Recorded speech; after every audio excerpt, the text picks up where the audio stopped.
अजीम और जलाली बाबरकत नाम में आज सुबह तमाम मेरी बेटियों को, बहनों, भाइयों, बुजुर्गों, बच्चों को, आप सबको सुबह का सलाम और हैप्पी संडे। सलाम जी, हालेलुया। सो मेरी और मेरी फैमिली की तरफ से आप सबको नया साल में मुबारक हो।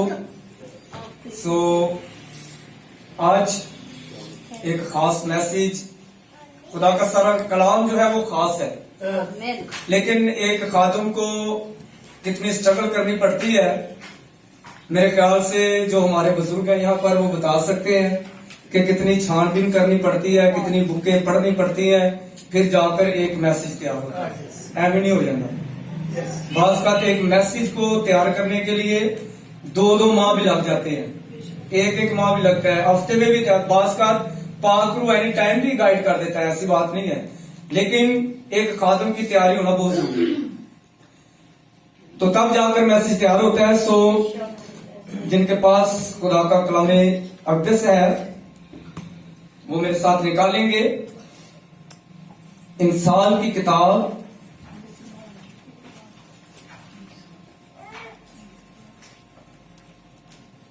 उसका 26 बाब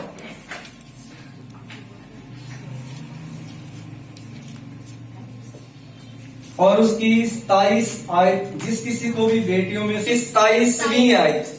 जो गड्ढा खोदता है आप ही उसमें गिरेगा, और जो पत्थर ढलकाता है वो पलट कर उसी पर पड़ेगा। खुदा के जिंदा बख्शी हम पढ़े और सुना जान खुदा सबको बरकत दे।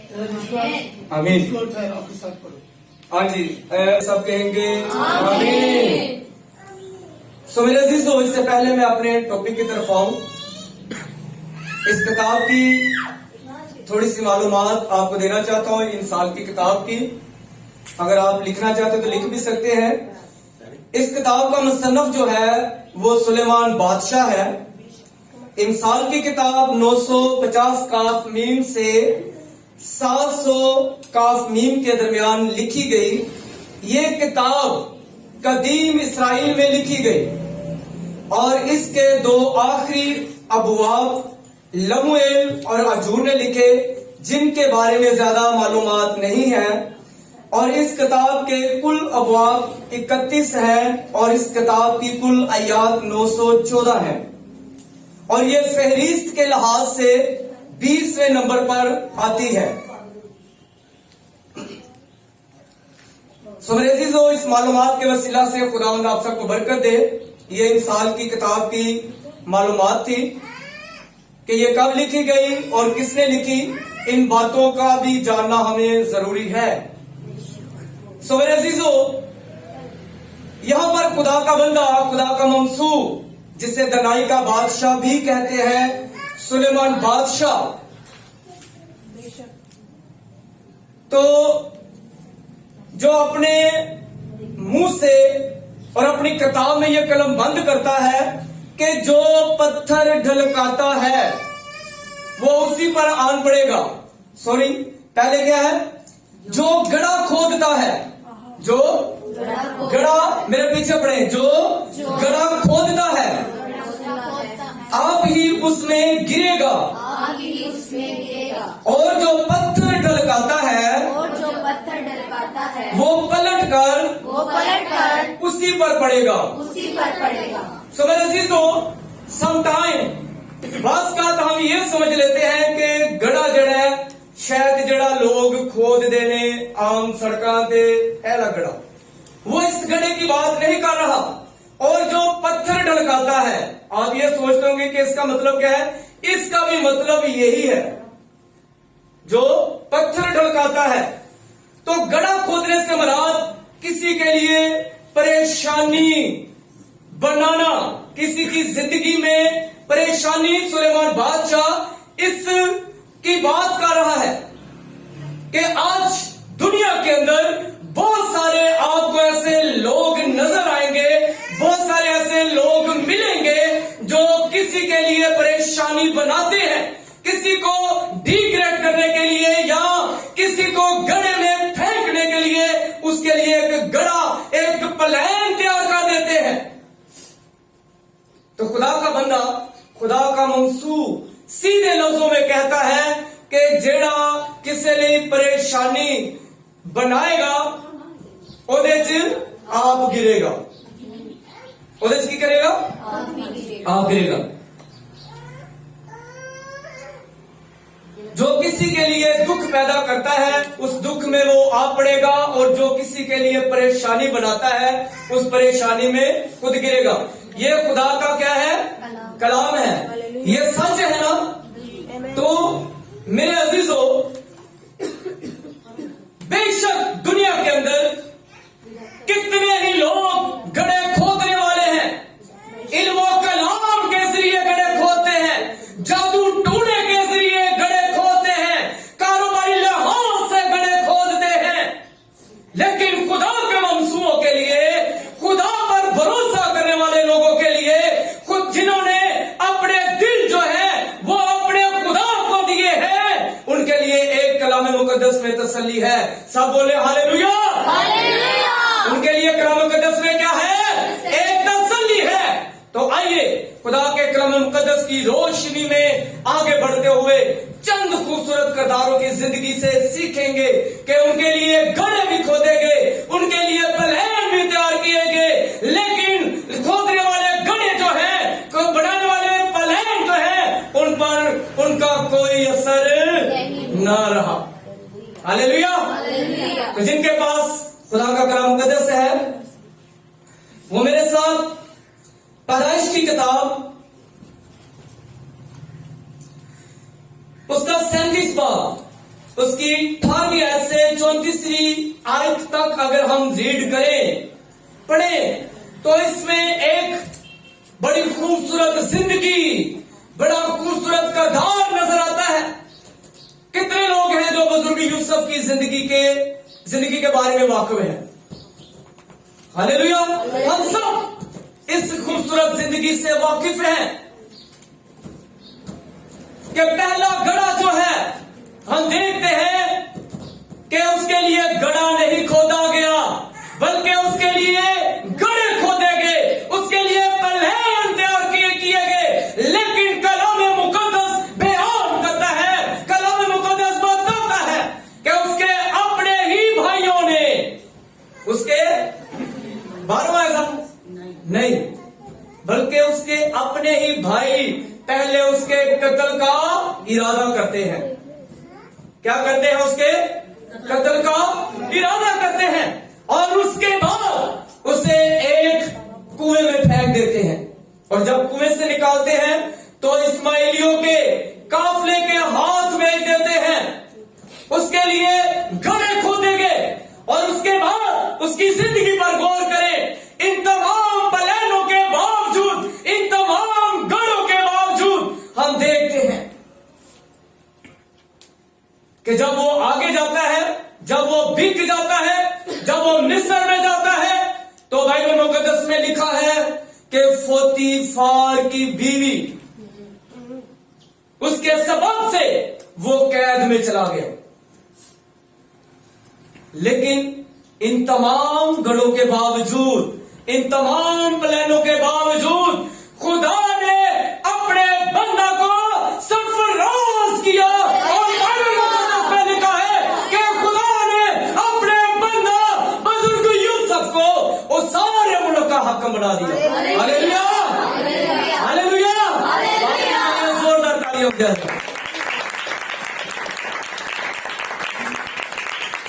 तो आज एक खुदा के मंसूब के लिए, आज उस जिंदगी के लिए जिसने अपना दिल यीशु को दिया है, खा सामने कितना ही बड़ा प्लानर हो, खा सामने कितना ही बड़ा गड्ढा खोदने वाला हो, खा चाहे कोई कितना ही बड़ा हो, जिसने अपना दिल यीशु को दिया है, याद रखिएगा, कोई बेटी है, कोई बहन है, कोई भाई है, खुदा का मंसूब है, जिसने अपनी जिंदगी अपने यीशु को दी है, उस पर कभी गढ़ों का असर नहीं हुआ, उस पर कभी कोई वार नहीं चला, चाहे वो जादू टूने का है, क्योंकि बाइबल मुकद्दस बयान करती है कि इस्राएल पर किसी किस्म का खून ना चलेगा। हालेलुया। तो हम खुदा के लोग हैं। आज बहुत सारे लोग इन्हां चीजां ते ईमान रखते हैं, लेकिन मेरे ख्याल दे नाल साडे बुजुर्ग साडे कोल बैठे ने, ते मेरे ख्याल दे नाल एक खादम नाल भी उदों ही दरपेश होंदा है कि जो जाती तौर पर कमजोर होंदा।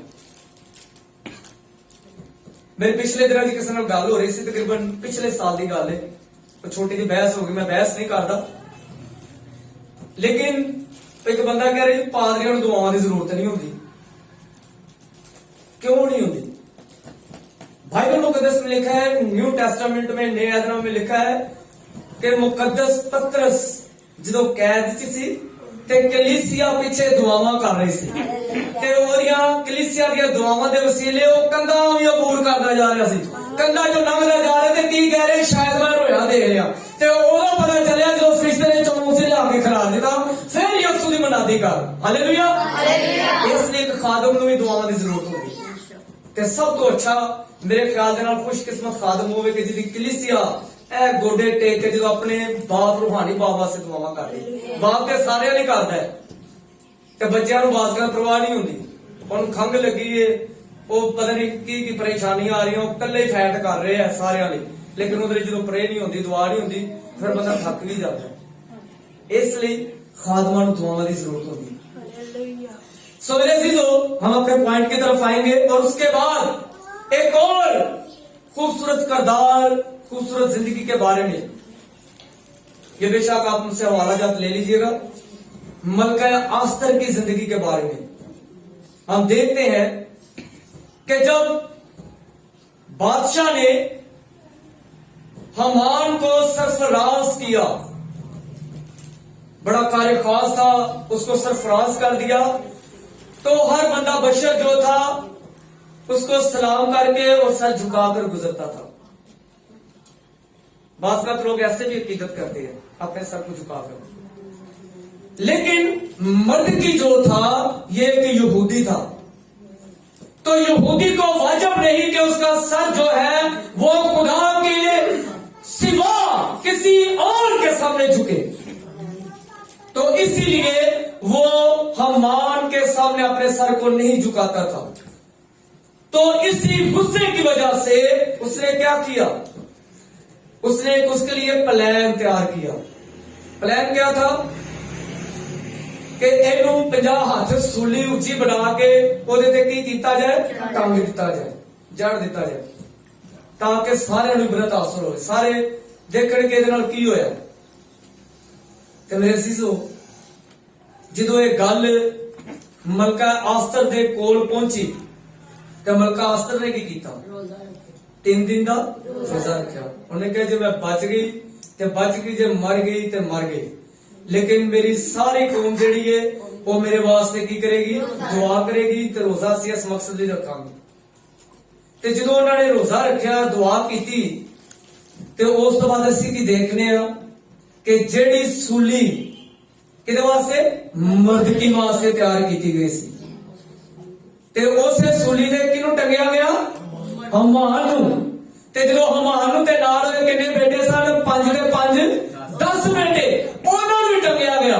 तो इसीलिए आज खुदा के लोगों के लिए ये बहुत बड़ा मैसेज है, आप इन बहनों से, आप इन तमाम घरों से ना घबराएं, क्योंकि खुदा की कुव्वत और खुदा खुद आपके साथ है। हालेलुया।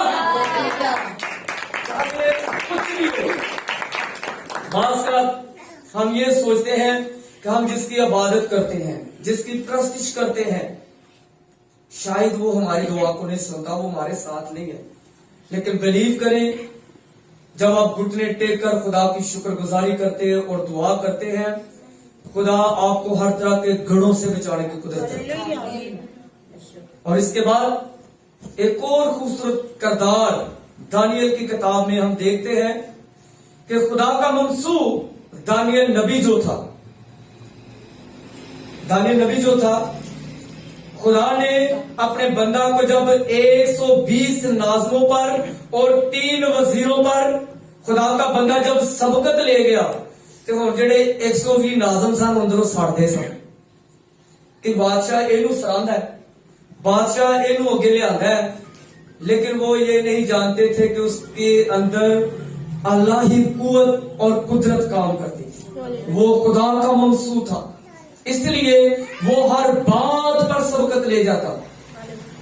ते उन्होंने 120 नाजमा ने ते 3 वजीर जड़े सन, ਜਿਹੜੇ 127 सूबे के मुकर्रर किए गए सन, उन्होंने रल के एक प्लान बनाया कि बई होर ते कोई वजह नहीं ते अपनी शरीयत तो इलावा होर कोई काम असीं इहदे ते इहनूं फसा नहीं सकते ते क्यों ना असीं एक प्लान तैयार करिए। उन्होंने एक प्लान उन्होंने फसाण वास्ते तैयार किया कि ते जाके बादशाह नूं कहा कि बादशाह एक ऐसा आइन पास कर कि पूरे 30 दिन तक तेरे अलावा कोई अपने मबूद को नहीं मंगेगा। वो ये गल जानते सन कि दानियल जिहड़ा है खुदा दा बंदा है, ये दिन च 3 बारी अपने घुटने टेक के खुदा दे हुजूर च दुआ करदा है ते इहने सिर्फ इहदे तो इलावा होर कोई काम नहीं कि जिहदी वजह नाल सिर फसा सकदे। ते की होया, उन्होंने मादियां ते पारसियां दे कानून दे मुताबिक जो बादशाह ने कानून पास कर दिता ते दानियल नूं बाइबल मुकद्दस लिखिया कि इस गल तो वाकफ हो गया कि कानून पास हो गया है, तो फिर भी उन्हें किदे कोल मंगे, अपने मबूद कोलों, अपने खुदा कोलों। वो अपने खुदा दे हुजूर च घुटने टेक रहा, उन्हें अपनी जिंदगी की परवाह नहीं, उन्हें अपनी जिंदगी ते उन्होंने दित्ती सी ते फिर वो किने एकदम उधर हो सकदी उसदी जिंदगी। तो बाइबल मुकद्दस लिखिया है कि जदों बादशाह ने देखिया कि बादशाह बजाते खुद भी परेशान सी, उन्हें सारी रात म्यूजिक नहीं सुनिया, साज नहीं सुनिया, ते जो शेरां दी गार च दानियल नूं खुदा दे ममसून सट्टिया गया ते बाइबल मुकद्दस च लिखिया कि शेरां दे मुंह की हो गए, बंद हो गए। हालेलुया। ते जदों बादशाह सुबह आया ते आके आवाज की देंदा है, ऐ दानियल जिस खुदा दी तू इबादत करना है कि तेनू बचाने दे विच कादर निकलिया, ते उस गार दे अंदर आवाज दानियल बादशाह जिहड़ा दानियल नबी जिहड़ा जिंदा सी कहंदा है, बादशाह मैं तू जीता रह, मैं तेरी नजर च भी कोई गुनाह नहीं कीता ते अपने खुदा दी नजर च भी मेरा कोई गुनाह नहीं, इसलिए मैं जिस खुदा दी इबादत कर रहा ओने मनु शेरां दे पंजे चो ते शेरां दे मुंह चो बचा लिया। हालेलुया। ते जिन्ने वो बाहर आया ते जिन्हां ने प्लान तैयार कीता सी उहदे लई, जेड़े ओनू फसाना चाहते सन, ते बादशाह ने फिर की हुक्म कीता उत्ते खलोते इन्हां नूं लै के आओ इन्हां दी वारी। ते बाइबल मुकद्दस च पढ़ो लिखिया दानियल दी किताब च कि ये उन्हां दे बीवी बच्चे, फिर बादशाह ने सारे पढ़े गए सारे खानदान नूं लियाओ ते जदों लैके आंदा ते उन्हां दे जदों घराने उस गार च जिथे शेर भुखे शेर सन सट्टे गए ते ये बाइबल मुकद्दस च लिखिया कि थले जमीन ते नहीं सन पट गए, थले जमीन ते गिरे नहीं सन ते उन्हां दी शेरां ने हड्डियां लैदा करके तोड़ दित्तियां सन। तो आज मेरे अजीजों, मेरी बेटी और मेरी बहनों और मेरे भाइयों, तसल्ली बख्श कलाम खुदा के लोगों के लिए ये बहुत बड़ा पैगाम है कि हमारे लिए, खुदा के खादमों के लिए, खुदा की बेटियों के लिए, वो तमाम लोग जिन्होंने अपने दिल और अपनी जिंदगियां जो है अपने खुदा को दे रखी हैं, उन पर किसी किस्म के गड़े वार जादू टोनों का असर नहीं होता। हालेलुया। और लास्ट पे मैं बात करना चाहता हूं मेरे और आपके निजात हिंदा के बारे में, खुदावन यीशु बादशाह की जिंदगी के बारे में। उसके अपने ही शागिर्द ने, किसने? यहूदा अस्करियोती ने क्या किया? कितने सिक्कों में? 30 सिक्कों में उसे भेज दिया। तो मेरे अजीजों, किस मकसद के लिए बेचा गया था? वो तो हमारे लिए कुर्बान होने जा रहा था, लेकिन बाइबल मुकद्दस में यहूदा अस्करियोती के बारे में यह भी लिखा है कि वो चोर था। वो थैली ਉਹਦੇ ਕੋਲ ਰਹਿੰਦੀ ਸੀ, ਉਹਨੂੰ ਬੜੀ ਫਿਕਰ ਰਹਿੰਦੀ ਸੀ। ਤੇ ਮੈਂ ਅਕਸਰ ਇੱਕ ਗੱਲ ਕਹਿਣਾ, ਮੈਂ ਮਾਜ਼ਰਤ ਨਾਲ, ਕਿ ਇਹ ਜਿਹੜਾ ਉਹਦਾ ਨਾ ਬੜਾ ਹੀ ਸੋਚ ਸਮਝ ਕੇ ਲੈਣਾ ਚਾਹੀਦਾ। ਤੇ ਪੁਲਿਸ ਪਾਸ ਕਰ ਕੋਲ ਚੱਕਰ ਵੀ ਲਾਉਂਦਾ ਰਹਿੰਦਾ ਜ਼ਿੰਦਗੀ ਚ ਕਈ ਖਿਆਲ ਆਉਂਦੇ ਨੇ ਉਹ ਜੀ ਕਰੇ ਤੇ ਕਈ ਪਲਾਨ ਤੇ ਹੱਥ